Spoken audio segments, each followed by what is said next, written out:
Well, good morning, everyone. How are you? So we're going to talk this morning about how we find good people. Any of you struggling with finding good people? Okay, sure. So they're out there. Where are the good people? I'm sorry? Right here, in this room. We're all here. They're working, are they not? I mean, they're not out on the unemployment lines because there's not that many folks on the unemployment lines. And so the reality is if we're going to find good people, we've got to be willing to do a little bit of stealing sometimes because the good people are employed by other organizations. So we're going to look at that and figure out where can we go find these folks. How do we maybe tailor our recruiting message to the kind of folks we're looking for? And then once we get them, how do we reward them for a job well done? So I like to be very interactive. So as you have questions, comments, complaints, shoot your hand up. Let's address them. Let's address them right away because I want to make sure that you get out of this what you need to get out of this. And I've been made aware that the slides will be given to you at some point here after the conference. So. What we're dealing with today is this idea that we've never had such a diverse workforce as we've had for, say, the last 7 to 8 years in terms of the amount of generations that are in the workforce. And so, you've probably all attended sessions where you've learned what those generations are and how to get them to get along and all that stuff.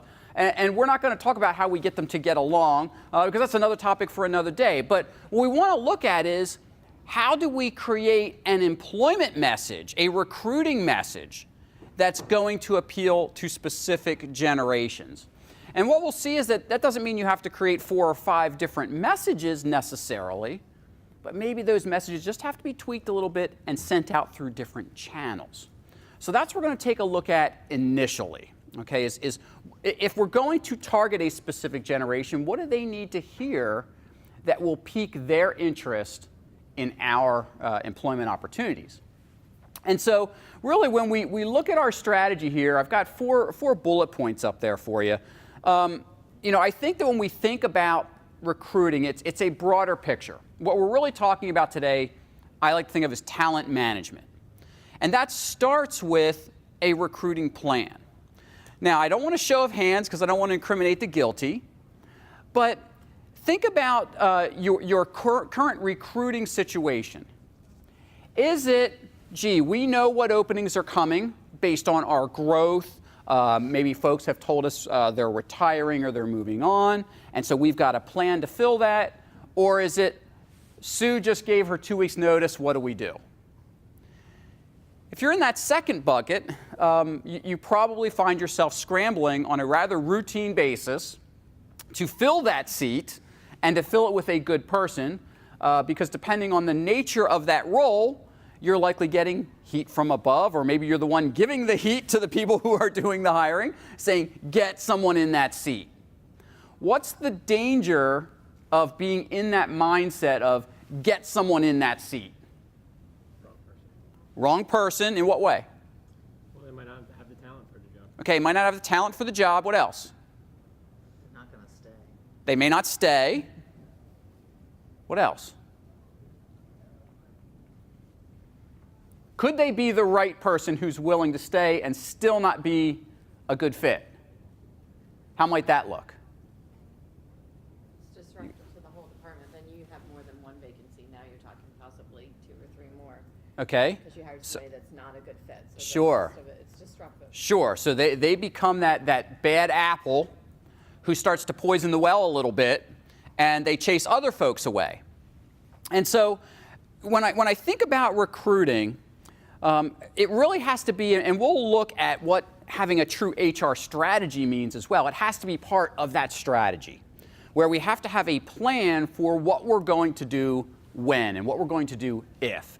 And that's part of what we're going to cover today is how do we develop that plan? How do we create that message ahead of time so instead of being reactive to the situation, we're out in front of it. And that we're always thinking about recruiting, that we're not only recruiting when we have an opening. Maybe you're fully staffed right now and you've got the best team you've ever had. You should still be recruiting. In fact, I would argue That's the time we should be doing the most of your recruiting, because your employment brand is probably at its best. And we'll look at that concept of what an employment brand really is as well. So one of the things that I think when it comes to recruiting, I'd like to get into a little bit is, how many of you rely on information from your current employees to help you figure out the types of people that you need coming in? 1, 2. Okay, can you tell me what you rely on? Just the workflow, the pace, and what the type of person I need. Workflow and pace, and who helps you decide the type of person? How do you get that sense? My coordinator, Okay. the rest of the team. Rest of the team? Somebody in to shadow, to see Ah, shadowing. what Interesting. the deal is. Okay, we're going to talk about that concept. Okay. Anyone else? Yeah. Yeah, I think I've learned to involve as many people in the process from as early of a point as possible. Okay. I think it's really important that the co-workers of the individual are included from the beginning. Yes. That includes with resume submission, for example, in the clinical, I have a nurse manager, but she incorporates the team. Okay. The team, and they feel empowered to be even in the interview of the person, because they have a lot of Sure. insight that I ask about. Yep. So at the end of the day, you try and get the people that are going to be working with each other, as well as the candidate themselves. And I just had some really good success with 2 nurses and nurse manager come in. Excellent. We used them, and I turned the scale back on them, and I said, we wanted to give you the opportunity to see who you will be working with. And the one nurse practitioner said, I have never had an interview like this, where Wow. I'm actually meeting people ahead of time who I'll be working with, as well as the office she'll be working with. Sure. So it's just a different kind of a strategy, but bringing everybody from the beginning. It's powerful, though. And it worked, and I got a fantastic practitioner. There's you guys familiar with Zappos, the company Zappos? Okay. And I had the opportunity a number of years ago to hear Tony Hsieh, their CEO, talk. And he shared this story, and for me it really kind of struck. So Zappos has a pretty unique culture. They really firmly believe in customer service. They hire, the culture fit there is above all else. To the point that when you get hired there, you actually have to work the phones for a couple of days and learn what it's like. No matter what level you are brought in at, you work the phones, you take orders, you help out in the customer service center. It's that important to them. And so he was sharing that they had a high-level finance opening. It may have even been the top finance, CFO type person. Brought several candidates in, and one guy just wowed them. He said all the right things, had all the right credentials. Management team was feeling pretty great. So he departs, and it just so happened that Tony was leaving later that day on a business trip, and they had a company driver that would shuttle back and forth to the airport. He starts talking to this gentleman, the driver, about the gentleman who had been in, and the driver shared some pretty candid comments that this guy had made. Very demeaning comments to him as you're just the driver, get me to where I'm going. It was the Jekyll and Hyde thing. He had the show that he was expected to put on when he was in the boardroom presenting and interviewing. But a different face emerged with someone, quote, lower on the totem pole. Guy didn't get the job. On paper, he was the one they needed. But they were so into not destroying their culture that they were willing to walk away from an otherwise fully qualified candidate because of that fit. And when I talk with executives, I often say, do you have the strong upper lip to be willing to make that decision? To say, you know what, this is the person maybe my business needs in terms of the skill set, but it's not the person my business needs in terms of what's going to happen to the workplace. So it's something to think about, and again, we'll come back to that culture fit quite often this morning. How many of you would say you have an employment brand? Show of hands. A couple of you are looking.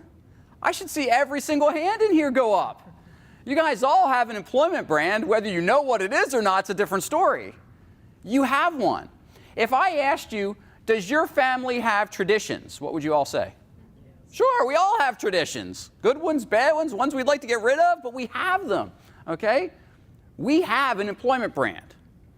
It may not be something we formally put together on paper and said this is who we want to be in the marketplace, but the marketplace has determined that for you.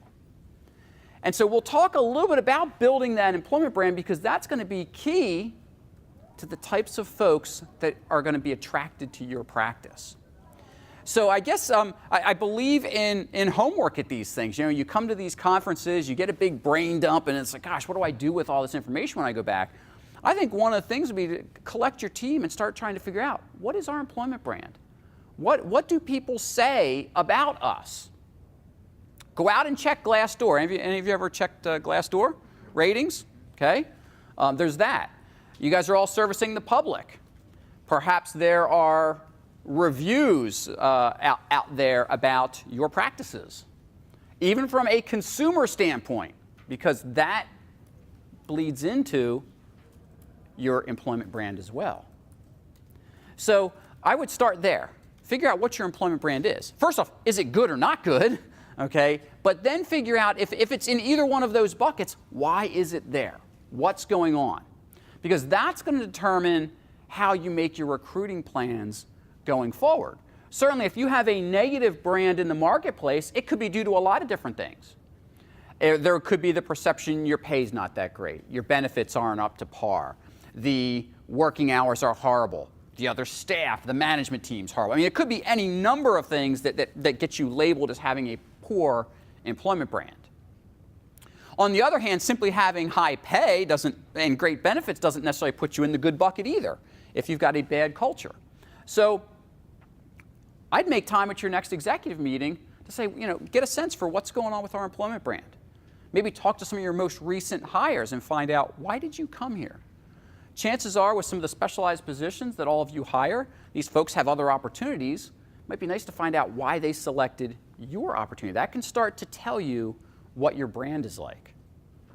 Do some digging around on Twitter, on LinkedIn, on job boards to see, are people saying things about what's going on in your practice? That will give you a sense of where you need to start. And I don't want to spend all morning talking about the employment brand, but it's going to be that important. It really is a basis for how we get the best and the brightest people to come to us so that we have a selection of the cream of the crop. And so ultimately, what we really have to think about is looking at the diversity of our workforce.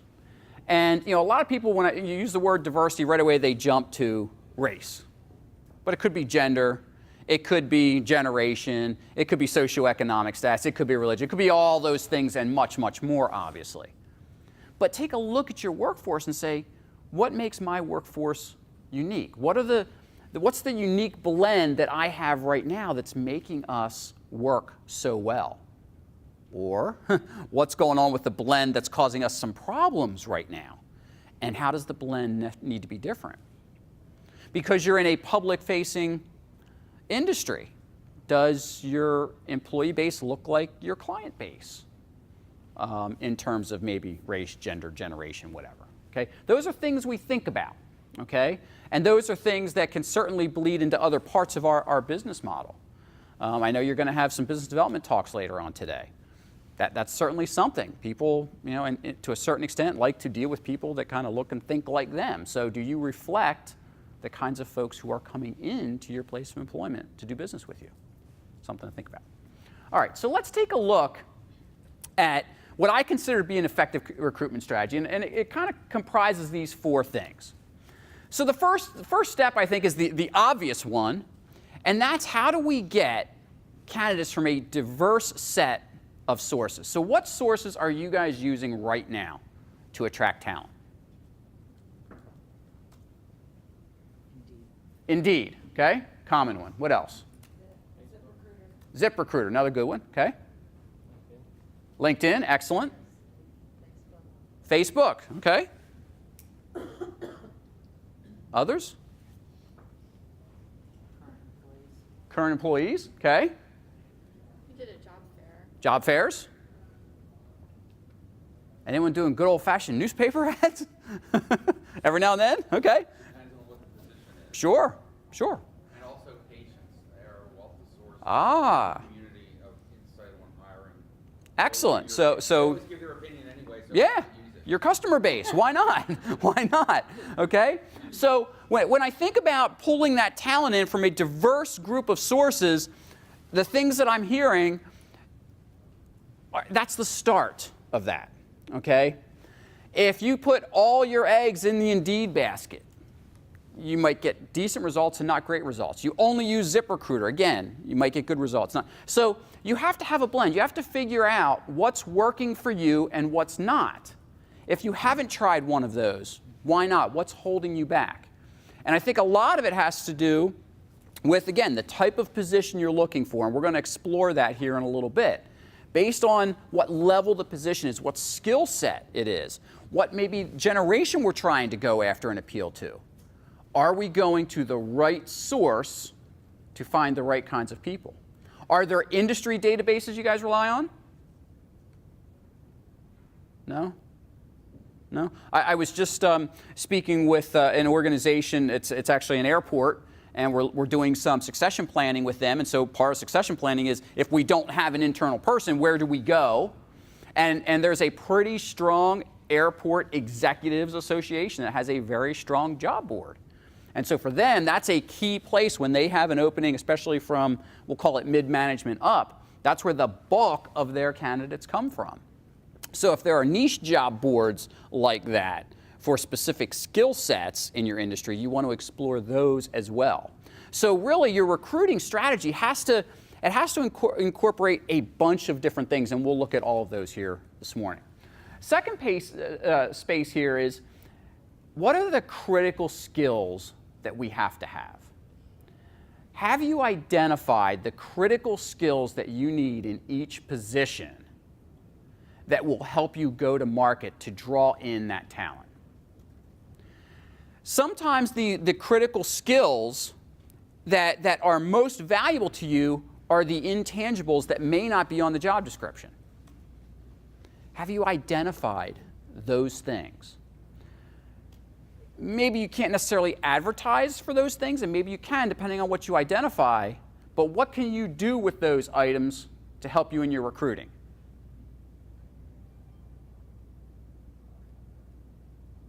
How will identifying those critical skills help you in the recruiting piece?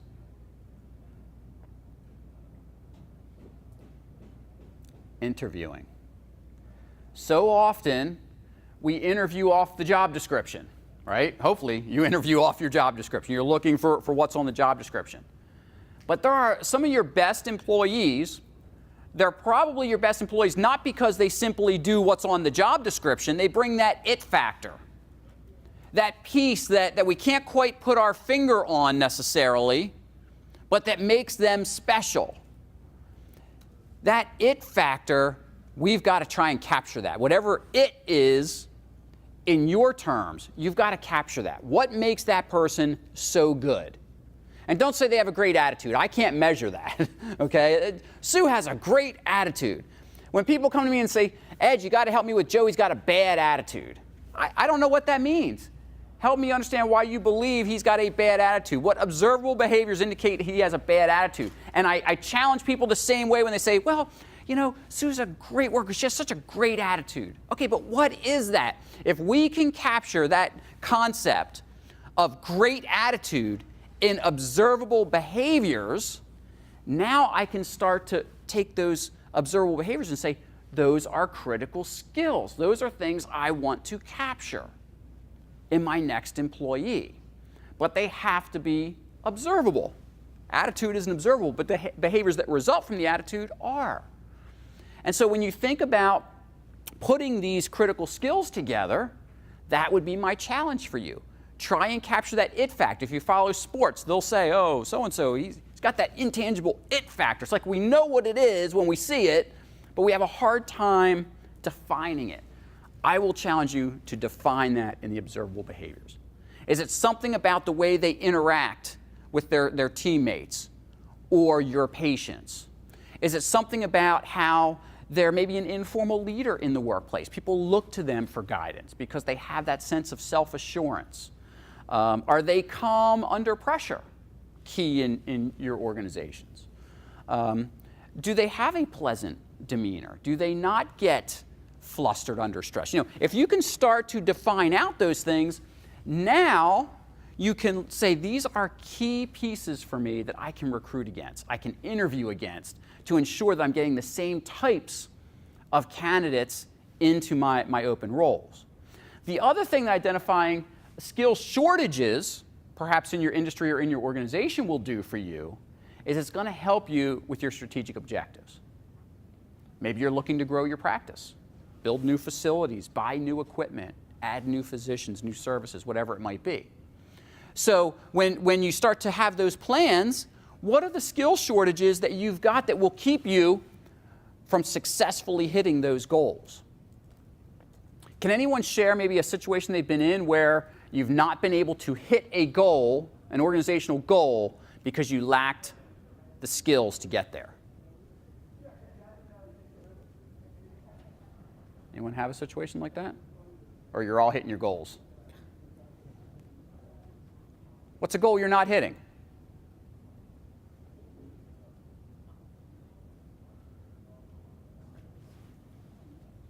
You don't know. Does everyone know their go ahead. Patient wait time is being provided. Patient wait time. We're still not hitting where we need to be. Okay, so you're obviously trying to lower it. Okay, all right. So what is so strategic about managing our patient wait time?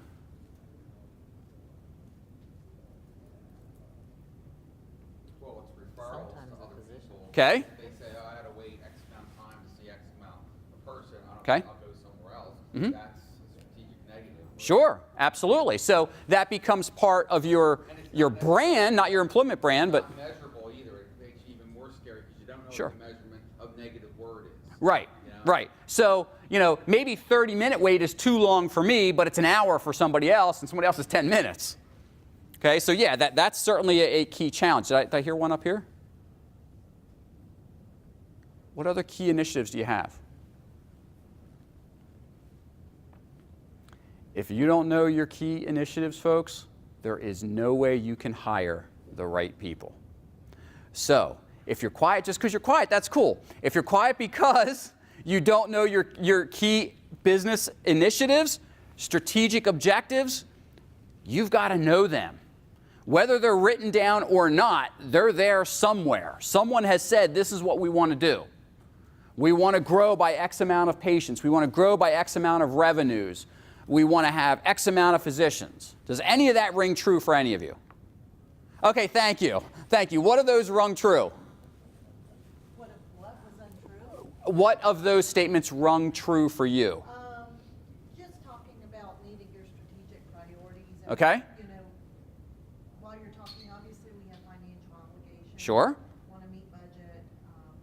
But for me, I was thinking Press Gainies, wanting to Okay. rank in a certain percentile or recommending the practice. Mhm. I was actually going through Press Gainies in my mind. Sure. Sure. Okay. So if we don't know our strategic business objectives, everything stops. Not just our employment branding, as we'll see, everything is based on our strategic business objectives. If we don't have them, then we can't measure against them, which is a problem, okay? But if we have them and we don't know them in here, then I'm willing to bet other employees don't know them. And if the employees don't know your strategic business objectives, they don't know what they're working towards. They're showing up and checking a punch list of job duties, and that's all they're doing for you. And you cannot hit your strategic business objectives without the help of your people. Because it's not just the folks sitting in the boardroom setting those strategic business objectives that are working on those strategic business objectives.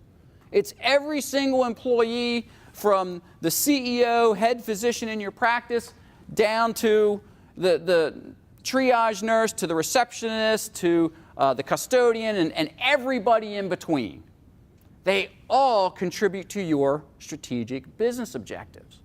But if we don't have those defined and we're not sharing those in the terms that our people can comprehend and say, this is how I get that I impact that, one, we don't get the performance, but two, it makes it harder to find the right people to come in and help us. So we'll look at that in a moment as well. Ultimately, If we can attract a group of diverse candidates from a diverse group of sources, we can get them focused on our strategic business objectives, now we start impacting our employment brand. Now people come and they say, you know what? I can buy into this organization's mission. I buy into where they're going. You hear a lot about employee engagement, okay? There's a new concept that the younger generations want fulfillment in their jobs. They don't just want to be rah, rah, ooh, I love my employer. Yes, they want that to a certain extent, but when they go home at night, they want to feel like their job meant something, that if they did a good job, they were rewarded for a job well done, that they feel rewarded, and when they lay their head on the pillow, they're saying, you know what I'm doing makes a difference, and it satisfies my professional needs, perhaps my personal goals, whatever that might be. That's different than employee engagement.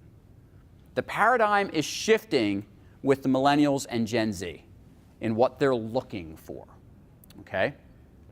Maybe that means that those of us that are Gen Xers and Boomers, we wanted to go do a good job and we wanted to like what we were doing, but we didn't really, maybe we were willing to sacrifice our personal fulfillment for that, in some cases, perhaps, but the younger generations aren't. So if we don't recognize that, again, we're going to get stuck in whatever employment brand we currently have. Yes, sir. I just have a question. It seems Please. Like a leadership meeting we recently had, and I don't know, it's like I'm not sure what to do, but it's the idea of this, the newer interviews we're having with PAs, remember, they talk about quality of life work balance, okay? But the older, the physicians, the nurses, they don't understand that. They believe you work till you get your job done, the notes are done. If you leave at 9, you leave at 9. You don't leave at 6 because you have to go to yoga. And I'm trying to understand both sides of it, because this is the new paradigm. This is the new Absolutely it is. But I'm trying to marry, in a sense, the understanding that the older folks, those that are, you work till 9, you get it done, you don't leave till your notes are done, versus the newer one. And I'm just curious if you're seeing that or any suggestions on how to make it work. Yeah. It is what it is. It is, exactly. I'll ask you to hold that thought because we're going to cover that in just a little bit. But yes, we're absolutely seeing it's part of the clashing of the generations. That how the generations view work and what it means to work is different. They're not necessarily separate. It's not that we can't marry them together, but they are different. The one commonality I will toss out that stops really with the boomer generation is this concept that if you're not at the desk in front of the computer, you're not working. Okay? All of you are probably still working and you're not at your desk, correct? So why do we believe that because someone's not at his or her desk, they're not working? Okay? That's a paradigm shift as well. Now, I get that you can't have telework in the medical community because you got to take care of patients, okay? But my point is that if I want to leave at 6 o'clock to go to yoga, but I go home and I'm able to tap in and finish up my notes, what difference does it make? I still got my job done. But we'll look at that in a moment, okay? So ultimately, what that brand does is that then leads us to those engaged employees who are getting the fulfillment that they crave. Gone are the days when we expect you to work till 9 o'clock, do whatever it is, and get it done, okay? And I honestly don't have a problem with those days being gone because that's a generational issue. No, I'm not taking pot shots at those of you in the room that are baby boomers, but you guys created the 60-hour work week. We didn't have that before. Seriously, you guys created it. Your parents didn't work 60 hours. If you think back to your childhood, most likely you had a mom who stayed home, a dad who worked 8 to 5, came home, you had your meat and potatoes, and the family had family time. You know, there was not this concept of, well, I go off to work, or dad's home at 5, and then he goes into the office and he's still working, okay? And so the Gen Xers, my generation, we're breaking from that. We're saying, no, I don't want to work 60 hours a week. I want to be there for my children. I want to be there for my spouse. I want to have a family. I will bust my rear end for you when I'm there. But I want to play in my personal life just as hard, okay? And so we don't use the term work-life balance so much anymore because balance means an equilibrium. And to me, that means I work as much as I play. I don't want to do that. I want to play more than I work. I think we'd all agree that's what we want. So the concept now is this idea of work-life fit. You want to be a workaholic? Have at it. You know, A lot of us don't want to be a worker. So how does that fit in? Can I leave at 5 to go to yoga, get some me time in, but then come back to the office or come back and finish up an hour's worth of work? That's about fit.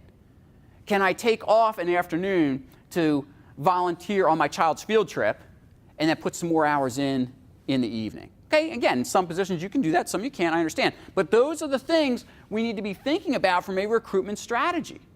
I speak to organizations all the time and they'll say, Ed, we can't do flex work around here. And I'm looking like, why not? Well, because everyone can't flex, so we don't let anyone flex. That makes no sense to me. Think about it. If you worked at a machine shop, does everyone in a machine shop wear a suit? No. People that are out on the floor are wearing T-shirt and jeans. And the people in the office, maybe some of them have suits on, but more likely they've got khakis and a polo on or something like that. So we don't have the same appearance guidelines for people. So why do we make these global policies that say, well, if one can't do it, then nobody can do it? It doesn't make sense. It hurts our employment brand. We have to get out of that way of thinking. And that's hard to break in the older generations, quite honestly, and we'll see that here. All right, so let's keep pressing. So here's what the new recruiting framework looks like, quite honestly. It's different. It's been changing for the last several years, and just like everything else that's being driven by technology, the way we recruit is changing at light speed. How many of you use a solely internet-based application type system? Only a couple of you. So the rest of you still have, I can walk in and apply at your place of business, paper application. Okay. So nothing wrong with that. Nothing wrong with being old school. Okay. There's one challenge that's been emerging with organizations that rely solely on internet-based applying. Anyone want to guess what that is? People who have jobs that they don't need to use a computer and don't have that skill set. Okay, so it could be a barrier for folks who don't have computer skills to actually apply, or they don't have access to the internet or something at home. Okay. What else? Yeah. I think it limits a lot of people in that, I've seen this with my kids, matter of fact, like they are real go-getters, but they don't present well on paper. Okay. Or they can't fill the applications Okay. well, or take the online tests that everybody. So the has writing to pass. skills might, yeah. Yeah, but if you met them in person, they work really well. They're very eloquent. Sure. I Yeah. have a problem with that. Okay. I found if we made it too easy, if you're like, you can just quick apply through Indeed, people are applying, they don't even know they applied. They're like, what job did I Who is? apply What is this? Yeah. Yeah. for? If you make it way too Yeah. Yeah. You call me about a physician. I'm like, huh? I'm an HR guy. I don't know what. Yeah. Exactly. Yeah. One of the biggest challenges. So if you do online shopping, and you throw some stuff in a cart, and you leave the website, there are organizations that track that for online retailers, okay? And they give them reports. It's called cart abandonment. And they can say, yeah, Edwin, he was out there shopping and he left $1,000 in his cart and left. We don't know why, but he never came back to finish off that shopping spree, okay? But they have these results. They'll know what he looked at, what he put in his cart, and then figure out, okay, well, why is he abandoning? So they've got those metrics. We're starting to see those same metrics in candidate abandonment of online applications. And one of the number one reasons that they abandon the process is we make it too cumbersome for them. We have a whole process where we say, upload your resume, upload your cover letter, and then what do we have them do? Enter all of that in again. Does that make any sense to anybody? That's double work. We don't like double work, but we ask our candidates to do it. I go out there and play around with some of my clients' online applications, and they say, we're not getting the right people, Ed. We're not seeing people. And I'll get in there and start playing. I'm like, well, no wonder. It just took me an hour to fill out your application. Now, we may not want it to be as one click where we're getting unqualified candidates, but at the same time, you can't expect someone to take an hour of time. Now, that is a paradigm shift, because part of you are saying, some of you are probably saying, well, why not? If they want a job, they should put the time in. An hour online is an eternity. We want everything now. If a page takes more than 3 seconds to load, are you hanging out? No, you're going somewhere else. No one is going to put that time in. So what you have to ask yourself is, what kind of barriers, not just on the internet, what kind of barriers are there to me pulling in the kind of people that I need? Is my employment brand a barrier? Is my location a barrier? Is my process a barrier? There could be lots of things, some of which you control, some of which maybe you don't control, but you have to identify those if you're going to attempt to fix them and fix the communication around them, okay? And so when you think about it, social media has changed the game, and many of you are using social media. LinkedIn, I heard. Facebook, another good one, depending on the kind of positions you're hiring for. Perhaps Twitter. All of those have job board capabilities. They all have discussion groups and chat rooms, those sort of things. You want a good employment brand, one of the things you should have is a company page out there. And be posting cool stuff on that company page, not just about the things you're doing for your patients, but the cool stuff that maybe some of your employees are doing some really cool research. Maybe you've donated a lot of time to local charities, whatever it might be. That helps to build your employment brand. And then people start saying, huh, I wonder what's going on over there. Maybe I want to be a part of that, okay? And so that brand messaging, that employment brand messaging has to now apply across generations. Not every generation is on LinkedIn or Facebook or Twitter. We're going to see that, okay? You'd be surprised where most folks are. What group has the highest usage of Facebook among the generations? Edwin says Gen X. Incorrect. Baby boomers, correct. No one believes that. Baby boomers are the #1 generation in terms of percentage using Facebook. Go figure. Most of the sociologists assume that it's because they've got dispersed families, they're grandparents now, and it's a way to stay connected with extended families, seeing pictures of grandkids and such. As a Gen Xer, I am not on Facebook. I live a public enough life in my business world. You can find me all over the place, anywhere except Facebook. Lots of my friends, not on Facebook. Gen X, we're just not, that's just not necessarily a thing for. I'm not saying those of you that are sitting here that are Gen Xers aren't on Facebook, just we have a very much a lower usage rate of that. So if you think you want to attract in the Gen Xers and all you're doing is advertising on Facebook, you're not going to get the results you want, okay? And so ultimately, we've got to look at our processes. Where are we going? What are we doing that fits who we're trying to attract? One size doesn't fit all here, okay? So when you get these slides, I don't want to go through these discussions now because I think there's some more hotter things actually that we can go with. But when you get these slides, take some of these questions back with you. Use them as fodder in your department meetings, in your leadership team meetings, to figure out what's going on in your business. Where is your business going in the next 5 years? What kind of skill sets are going to be different? You know, I was walking around the vendor booths. There are some pretty cool technologies over there. How are those technologies going to change the skill sets that you need to operate those technologies, to interpret the results from those technologies? How does that stuff change?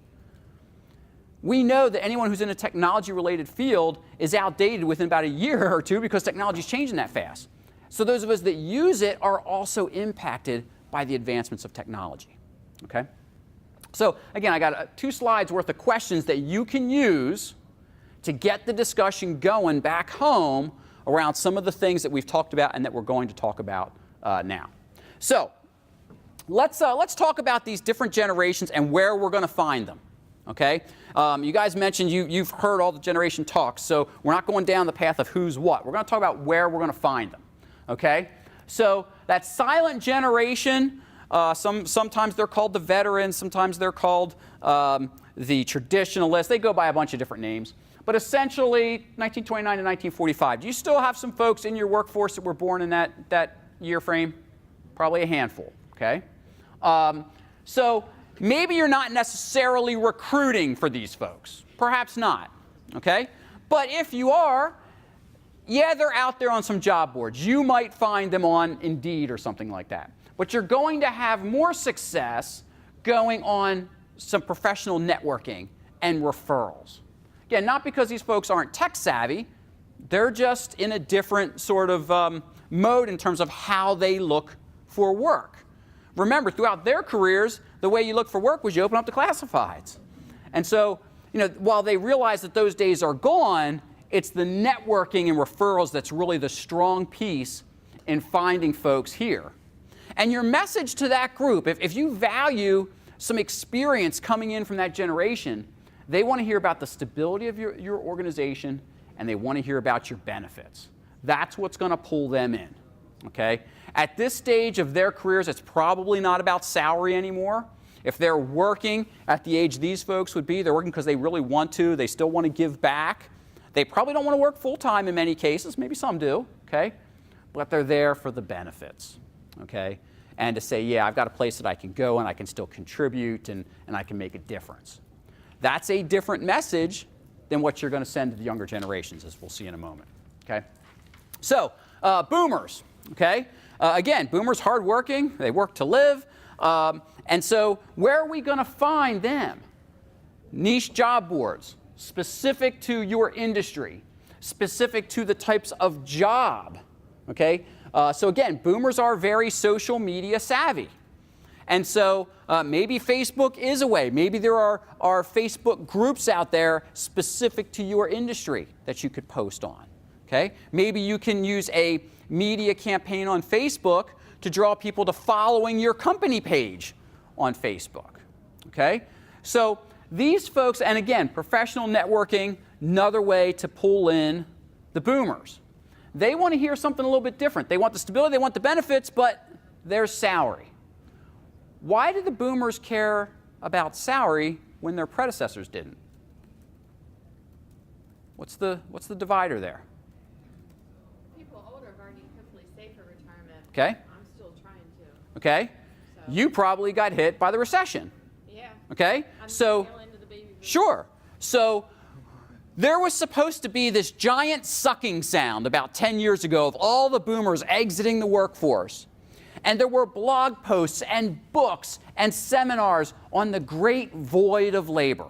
And you'll still see some of those things. Oh, when the boomers retire. Oh, and it was gloom and doom. And it didn't happen. In part because of the Great Recession. People lost so much in 401ks and retirement plans, said, okay, we got to fill the coffers back up. But there's another element there. The economy has done quite well for quite some time. And for the most part, that's a non-issue for a lot of people now. But the boomers, because, again, I'm stereotyping because that's what happens when you put people into buckets. But the boomers, for the most part, because you guys invented 60-hour work week, you don't know how to turn it off. So there are many boomers that are still working. And when you say, you know, why haven't you thought about retirement? I don't know what else I'd do. That's kind of sad when you think about it, because if you ask Gen X, Gen Y, Gen Z, they know exactly what they're going to do in retirement. And how quick can I get there? Okay? So again, it's a generational shift. So we still, if we're going to try and go after boomers, and yes, they should still be in your recruiting plan because, again, at 1964, they're, you know, early, yeah. So thanks for doing the math for me. So Somebody likes to remind me. their quote, not that old, okay? You know, they're still in the prime of their careers. So yes, we can still attract boomers in, but we have to recognize they want the stability because they're in the tail end of their careers. The benefits are critical for them, but salary is still up there. So the message is a little bit different, okay? All right, let's look at the Gen Xers. So, you know, here we are. We were the original 20-somethings. And, you know, that concept, what's interesting is that when the Gen Xers, when we first entered the marketplace, we were viewed as kind of the spoiled brats by the boomers. What does everyone think of the millennials? Spoiled brats. I mean, that's all we think about of the generations behind us. So that, you know, let's get that out of the way right now, okay? However, take a look at what's going on from recruiting for the Xers. We're still looking for career advancement. Why is that so critical for Xers? I mean, we're at the height of our career as well. Why do we care so much about career advancement? Come on, Xers, you guys are in the room too. Why do you care about career advancement? You don't know? Who wouldn't care about career advancement? Boomers don't. Traditionalists, or the silent generation, they don't. And you could argue, well, that's where they're at in their careers. We care more because the boomers are still working and are blocking our path in some cases. So think about it, boomers. By the time your parents were your age, in many cases, they were retired. We're working longer and longer. So boomers, you guys ascended the thrones pretty quickly in your careers. Not that Gen Xers aren't sitting on various thrones in business, but in many cases, boomers are still there. Okay? Heck, take a look at, do a search on the generational makeup of American CEOs. Take a look at the generational makeup of Congress, state legislatures. Okay? Not a whole lot of younger generations in there. Okay? And so when you look at that, it's because there is a ceiling there. Okay? So we Xers care about that. That's why it's first on that list. Because that may lead me to an employer who doesn't have maybe some of the greatest stuff if I can advance my career there. Next thing on the list that we haven't seen, pay for performance. Don't, talk to me in terms of, here are my goals, hit those goals, I get rewarded. That's what Xers want to hear. And that comes from the independent spirit of the Xers, which comes because we were latchkey kids. We went home by ourselves, right? We did our homework, we probably started dinner, we let the dog out, we did all of those things. We got independent at an early age.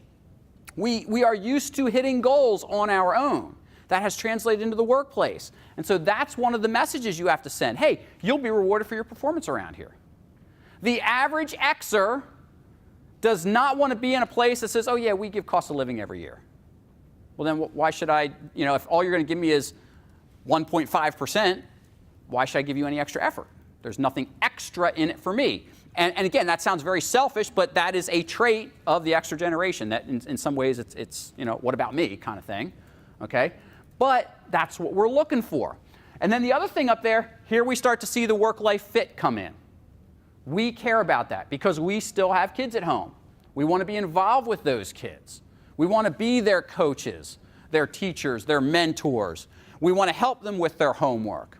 And so we don't want to be married to the job, work until 7, 8, 9 o'clock at night, every single night. And again, that doesn't mean we're not willing to work hard, but what does it mean to work hard? Some workplace cultures, working hard means you work 60 hours a week, but you've only done 20 hours of work. There's a difference, okay? So where do you find us? Social media. We're on social media, LinkedIn, Twitter. You'll find us out there, again, to a certain extent Facebook, but not as much as the boomers, okay? Smartphone apps. So the popular apps, how do they get funded? You guys probably all have games that you play and they're free, and then you get tired of the pop-up ads. But why are the pop-up ads there? They keep the games and whatever free, okay?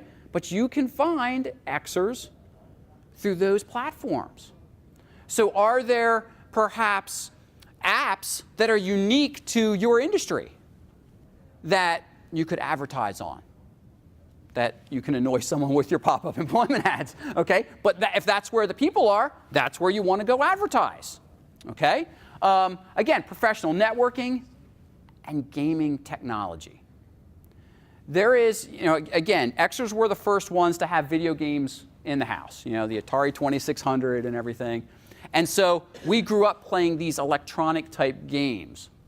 And so employers that can almost gamify the recruitment and employment process, there is an attraction there. And again, I could talk a whole nother session on gamification in the workplace. You guys all play games in your public lives.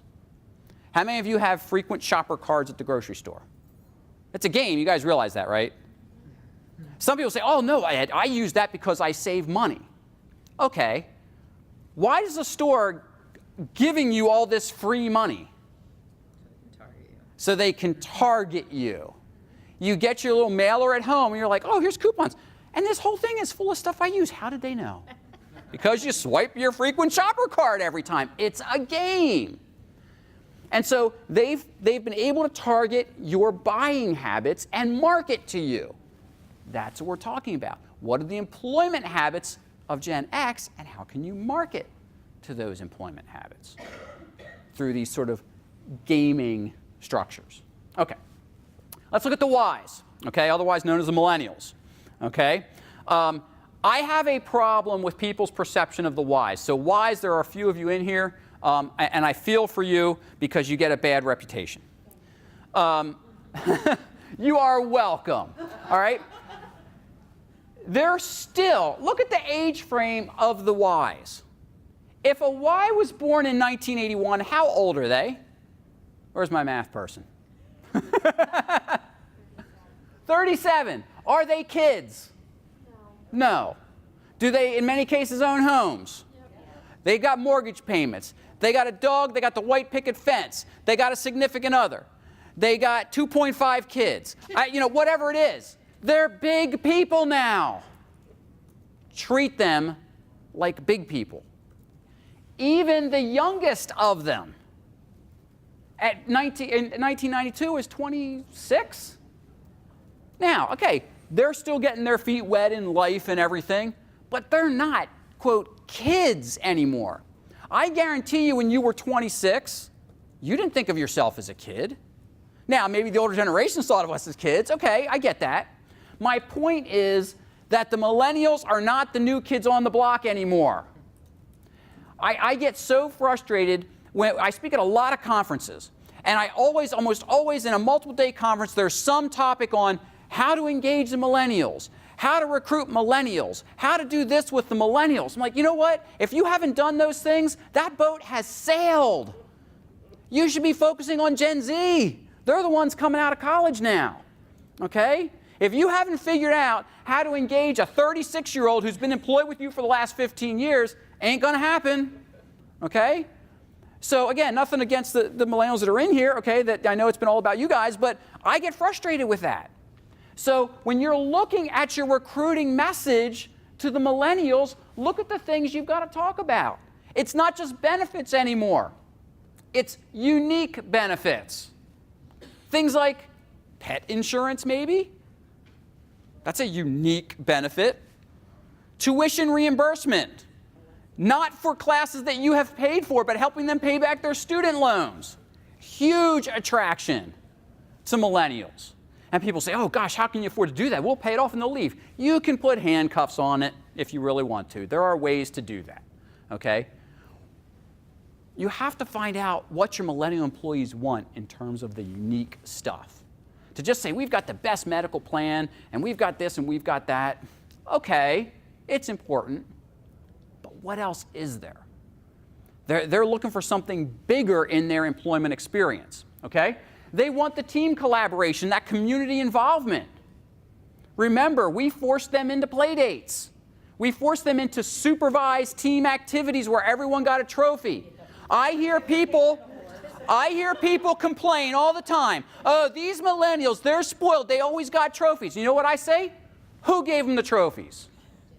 The person who's doing the complaining gave the trophies. Whose fault is this? It's silliness to me, all right? So, but what that has created is a generation that appreciates teamwork and social collaboration.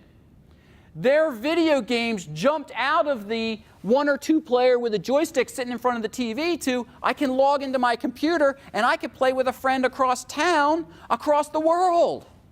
And we can get the bad guy together. They're looking for that in the workplace. Not get the bad guy, but they're looking for that collaboration. That comes back to your employment brand, okay? So where are we going to find them? Oh, there's the fun environment and the flexibility too. They want the flex time. They want to be able to go to yoga at 6 o'clock, maybe at 9 o'clock in the morning and come back.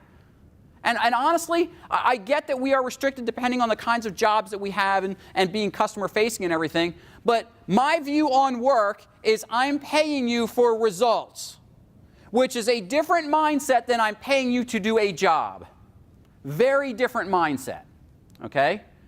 If I'm paying you $50,000 a year and you're getting the results that I'm paying you that $50,000 a year for, and you're getting them in 30 hours of work a week, should I care? Personally, me personally, I don't care. Maybe I'll give you some more work, okay? But the reality is, that's the employment relationship. People come to us for a set of rewards in exchange for an effort. There's nowhere in there that says, oh, well, it's got to all be about time, okay? Now, again, that's a whole other concept, and I know you're sitting there going, yeah, but there are some people that are paid hourly, and they have to be paid hourly. I get that. I do.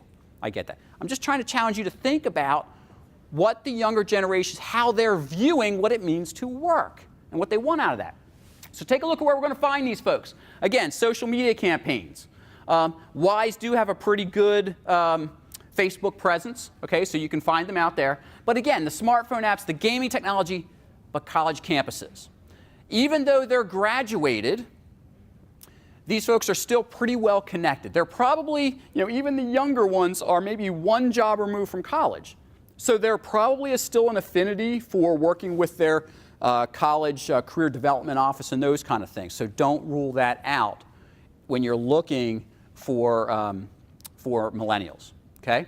Now finally, let's talk about these Gen Zs, okay? They're still being born, and the first of them are really just starting to enter the workforce, okay? When you think about those born in '93, they're 25, okay? Many of them have gone on for master's degrees, advanced educations, and so they're still just now entering the workforce. We don't know a lot about what they want and how they're going to react in the workforce yet, but we do know some things, okay? They want meaningful work. They don't want to show up and punch a time clock every day, and that's all it is. They want something that's going to challenge them. It's going to challenge them to use their minds, use their full skill set, use their full abilities, that they can make a difference. That work-life fit, big for them as well. These are Xers' kids, so it shouldn't be a surprise that they saw their parents there for them at the basketball games, helping to coach the softball team, being a band booster, whatever it was. They saw that and they appreciated the fact that their parents were involved. And they're saying, you know what, that was pretty cool. I want that too. Though they're not parents, they're already thinking, I want that fit. I want to know how work and the rest of my life kind of fit together. And I want some control over what that fit looks like. Where are we going to find them? Again, social media, the smartphone apps, and the gaming technology. If you have Gen Z children or you interact with Gen Zs, you know that they could be sitting next to each other having a full conversation and not saying a word. You'd think it was like some sci-fi thing, okay? They're having a texting conversation. This is what they do, okay? We can make fun of it. We can do whatever we want. But guess what, Gen Xers? You guys did that too. What did you do it with? Because Gen Xers are real quick, because we're two generations removed, to say, what are you two doing? We did it through chat rooms when the internet hit. We didn't pick a phone up anymore. We went to a chat room and started typing it out. Wait a minute, isn't it more efficient to pick a phone up and call someone and have it? No, we would start typing stuff out. Or we had email chats or whatever the heck it was. All right? So we did it too. Every generation has its idiosyncrasies. All right. So let's take a look at some strategies here. I'm going to blow through these pretty quickly because I think we've hit a lot of them already. From an online standpoint, online stuff, very economical, hits lots and lots of people, but it's got to be targeted. Okay? Got to get to the right people in the right space. Campus recruiting, job fairs. Be specific. Know why you're going to a job fair. It's a lot of time. It's a lot of money in many cases. So just don't go to them all. Know exactly why you're going to that specific job fair. Okay? And send people outside of HR. If you have a full-time HR function, not that HR can't be there, but send the people. If you're recruiting nurses, send a nurse out. Let them talk to a nurse about what life is like as a nurse at your organization. Maybe you can free up a doc. Who knows? Depending on if you're recruiting docs, it might not be a bad idea to send a doc to the job fair. Okay? I get that that's a higher cost, and you're probably going, yeah, right, no doc's going to do it. But think about it. Maybe one would be willing to do that. Okay? Universities, again, especially with the younger generations, the millennials and Gen Z, they're still very tied to their universities. Develop those partnerships. Be on the Rolodex of the person in the career development office of the local nursing school. They should know how good your employment brand is and be willing to refer their graduates to you without you having to pick up the phone. But that takes some effort to start those partnerships. Targeted recruitment, again, those specific job fairs, specific job boards based on what you need in terms of the skill sets, the types of employees and such. Go after them in a very targeted way. Internships. Anyone offer internships to folks? Okay, just one of you? Two, a couple? All right. Not a bad way to give a sample employee a test run. Give them a couple months and let them see what happens. You get a sense for whether they'd be a good fit for you. They get a sense for whether you'd be a good fit for them. Could be a match made in heaven. And at the end of it, if you're not a fit, no harm, no foul. They got some experience, they go off, and you made no long-term commitment to an employee. It's not a bad way. okay? Certainly word of mouth. Let your employees know when you are having openings. And I'd suggest that the message be to your employees, we're always looking for good people. Just because we don't, quote, have an opening doesn't mean I'm not willing to talk to good people. I've seen some of the most successful decisions that my clients have made was to hire someone when they didn't have an opening because the person was too good to pass up. They figured out how to use that person because they had the skill set, they had the culture fit, everything was there, and they said, you know what, we got to have this person. And it's paid off. That person has always provided a return on investment for them. So it's not a bad way to think about it, okay? Your employees, obviously, you know, do any of you have an employee referral program? Okay, good.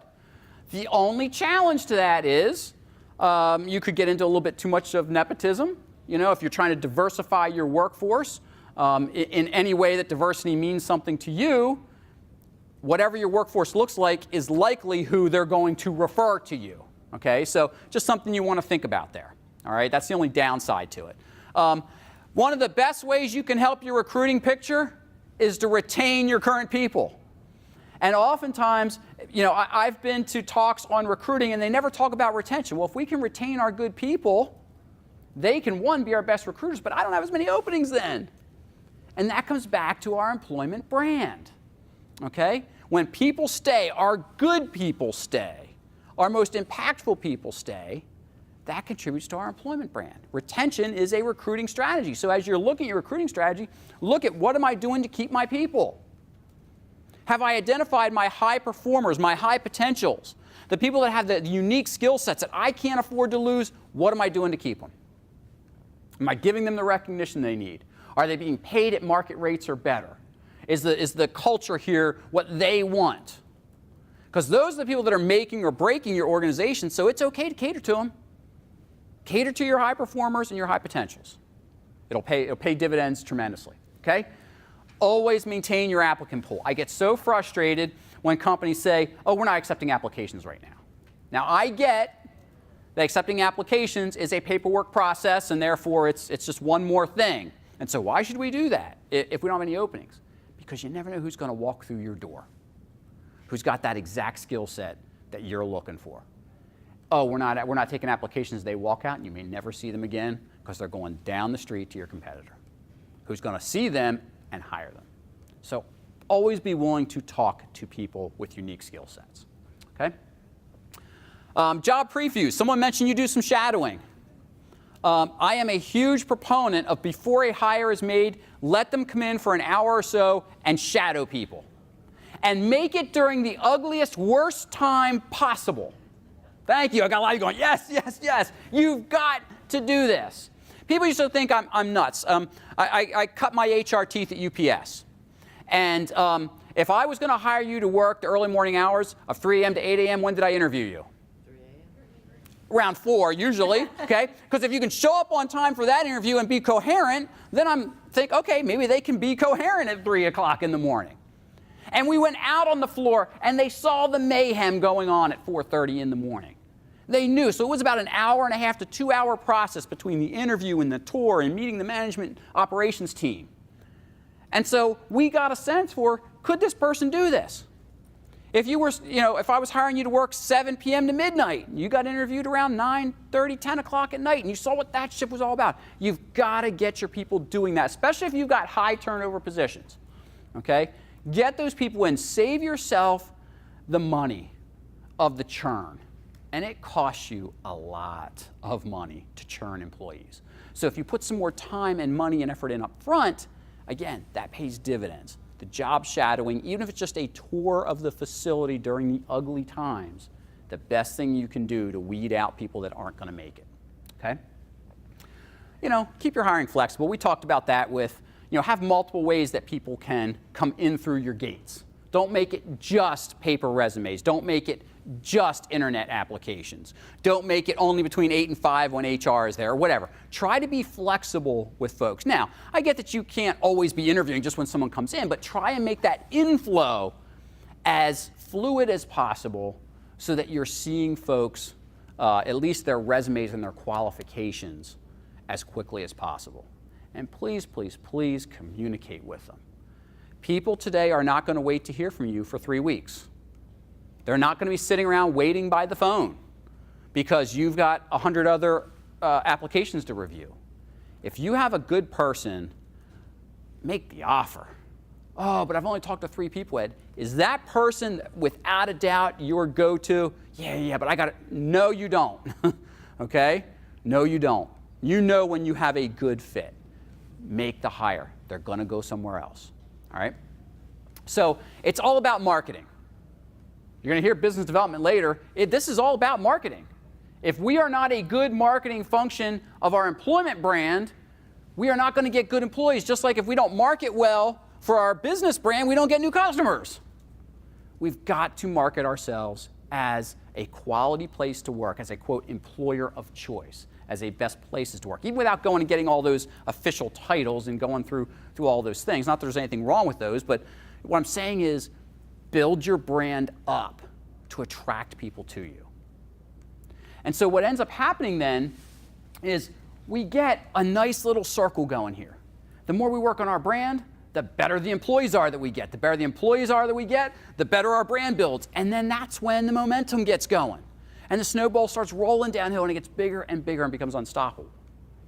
It's really hard to find an organization that has built a great employee brand that has just crumbled and died with their employee brand. I've tried to do some research on that, and I can't find one that just has taken such a hit. Now, there have been good companies that have taken hits for other reasons, but not necessarily from the employment brand perspective. So, again, I want you to think about this.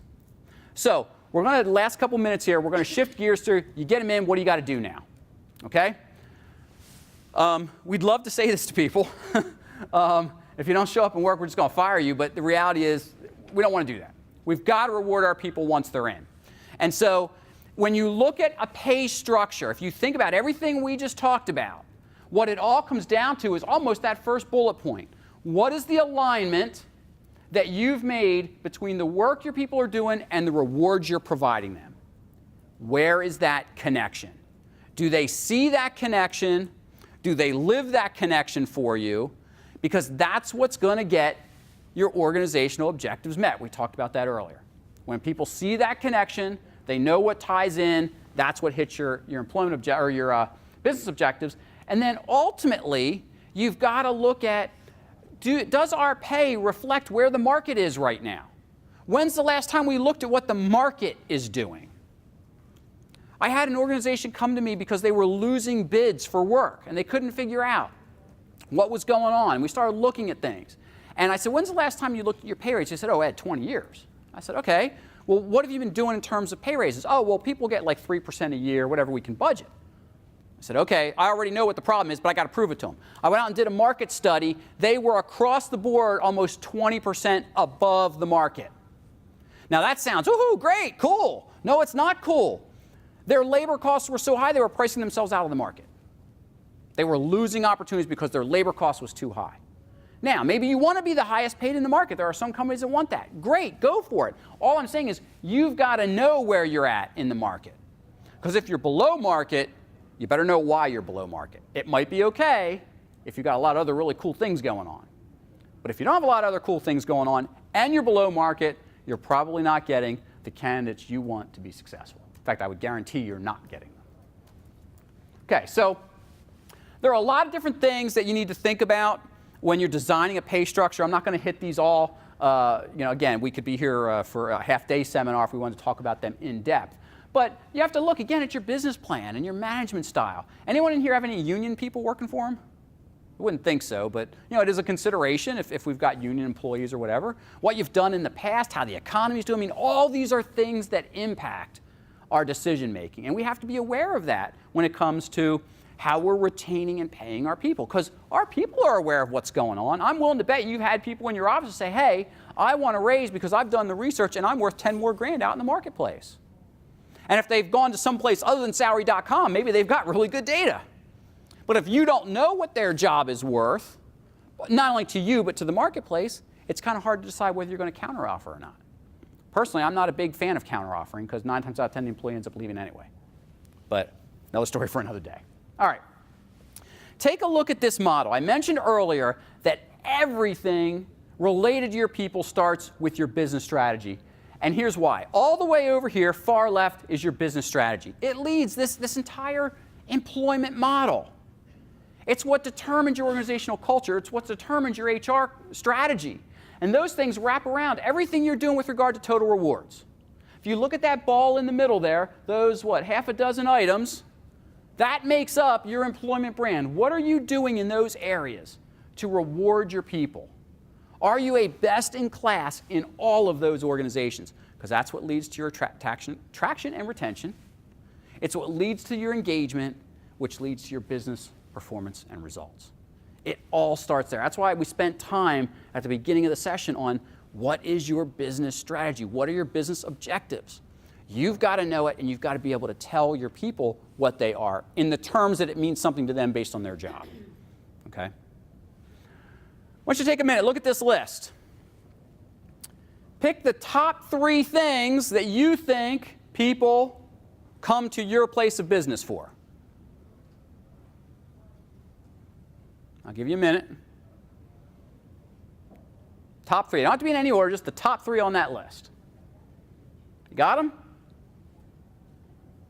Everyone got them? Okay. Recent study was done on this. They interviewed hundreds of companies, thousands of management people. Okay? Here's what the management folks said.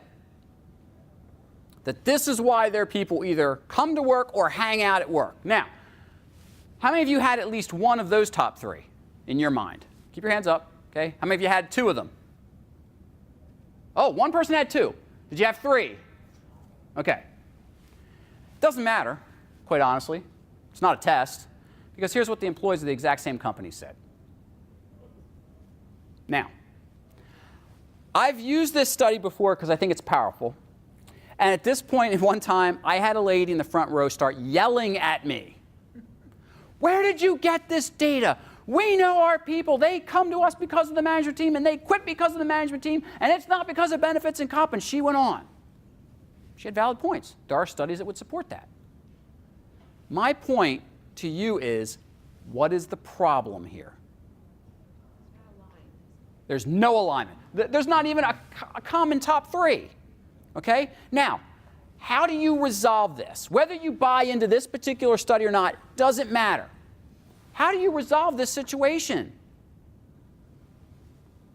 Hint, it's real easy. I'm sorry? Adapt. Communicate. How about we ask our people what's important to them? Oh, novel idea.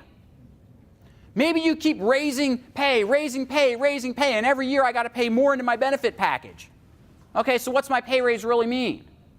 Maybe if you kept my pay raise the same, but up the benefits, that would mean something to me. I don't know.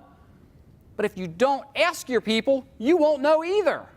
Ask them what's important to them. Give them this list and say, hey, why do you hang out here? Why did you first come here? Rank these things. Have some focus groups. Ask your people, ask your management team. And see where the differences are.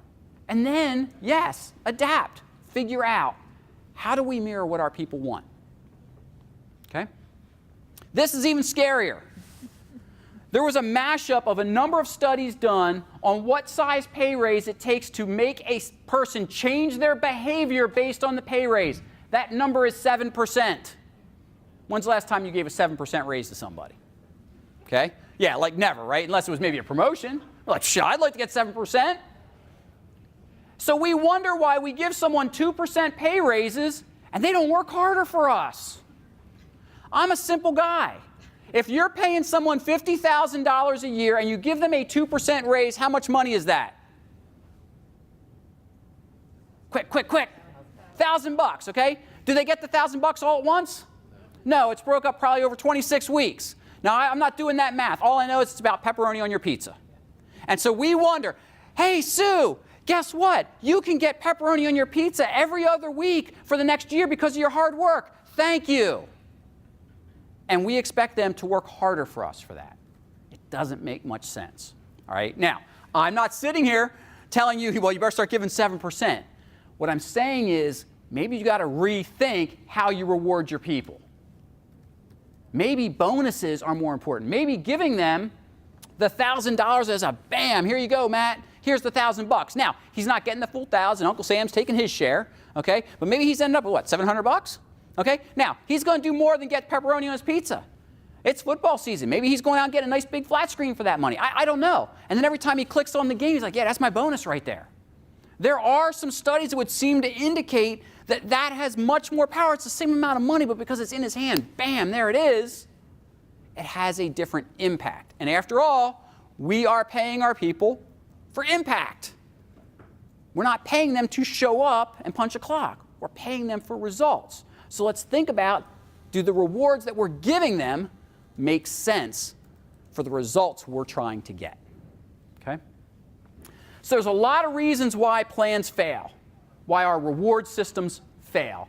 I've just picked kind of the top 5. I'm paying you for great customer service for the time that you spend maybe with a patient and making sure their needs are being cared for, but I'm rewarding you based on how many patients you see in a day. Those are conflicting situations. Are you paying me to take care of the patient, or are you paying me based on how many patients I see? Because I'm going to do something different based on how my money's coming in. And if you believe that you want your people to take care of your patients, but you pay them for how many they see in a day, those are conflicting objectives. You're not going to get both. So even our reward systems have to mirror into, why do we recruit them in? What are the skill sets that we need? What are the objectives that we're trying to get? It all blends together.